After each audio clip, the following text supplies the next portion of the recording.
Winners and losers of the reveal of the Epstein client list. A judge has now released at least some portions, some redactions, of a list of clients who frequented, who were friends with, who were accused of crimes when it comes to Jeffrey Epstein, the New York financier,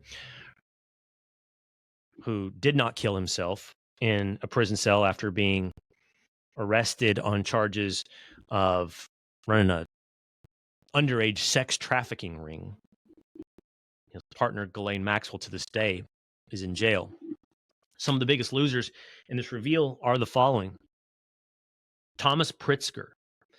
Thomas Pritzker is the Hyatt Hotel billionaire. He's accused in these documents of having sex with an underage girl.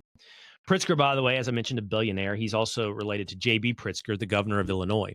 He's related to Penny Pritzker, who's on the board, was part of this whole thing with Claudine Gay, the board at Harvard, who also worked for the Obama administration. No simple rich people are the Pritzkers, but power players in America, as is Prince Andrew, the UK royalty mentioned in this list of clients of Jeffrey Epstein. No surprise, you knew about Prince Andrew. Bill Clinton's name included in this list. The specific allegation in Bill Clinton's name is more hearsay. It's one of the young women saying that she had heard from Jeffrey Epstein that Bill Clinton, quote, likes young girls. There are others, hedge funders, rich people on this list. But here's one of the biggest losers, I believe. I do believe that it is a distraction, the list. I don't believe you're anywhere close to hearing the truth of Jeffrey Epstein. Mike Cernovich, he's an attorney, he's a conservative commentator. He's done a lot of this stuff. He says he believes that Epstein was an FBI asset. Now, look,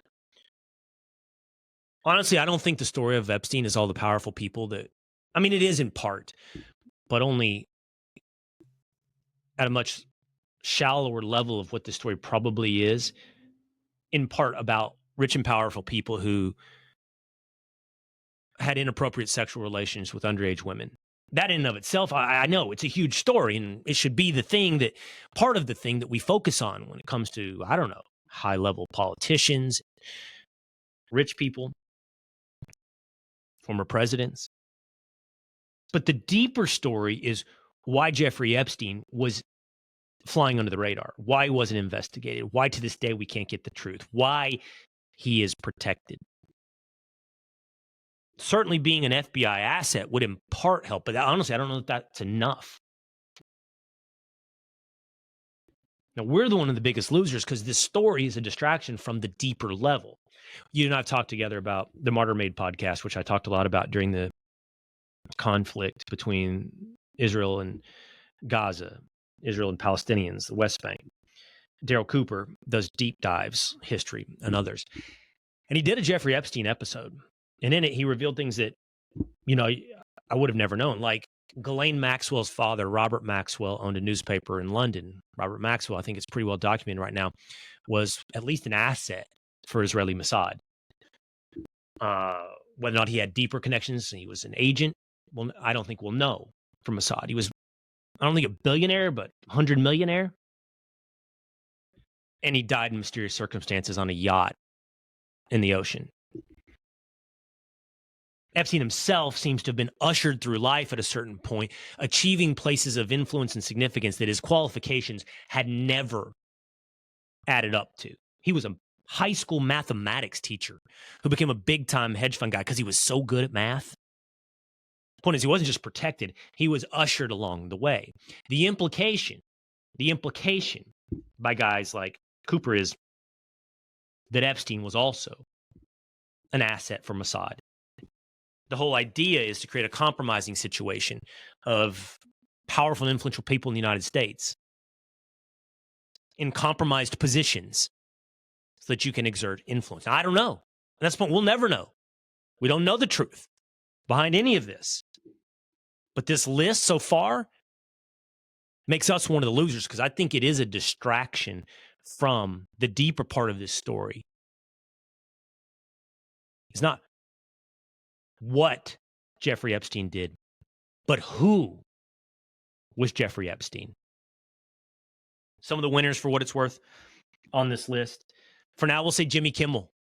Look, Aaron Rodgers went on the Pat McAfee show on ESPN, and he made a joke. I think it was pretty clearly a joke, like the Epstein list is about to be revealed, and he's like, Jimmy Kimmel's super nervous. And Jimmy Kimmel makes jokes about people every night. I mean, no less slanderous, I mean, on many occasions, than certainly regarding public figures, and what Rodgers said about Kimmel. But everybody in sports media is freaking out that Kimmel had no humor about it, came back strong and said, you'll be hearing from my legal team. So is Rodgers, is McAfee, is ESPN going to get sued? And by the way, ESPN and ABC are both owned by Disney. So I don't know how that's going to work. But, I mean, it's no surprise. Kimmel's not on the list. So I guess he's a winner. You know who else is not on the list? Trump. All that talk is Trump one of the guys? No. I mean, he knew who Epstein was. They knew each other. But no record of him going to any islands or properties in Palm Beach or anything like that in these lists. But again, I think we are all the biggest loser until we get to the truth of who was Jeffrey Epstein.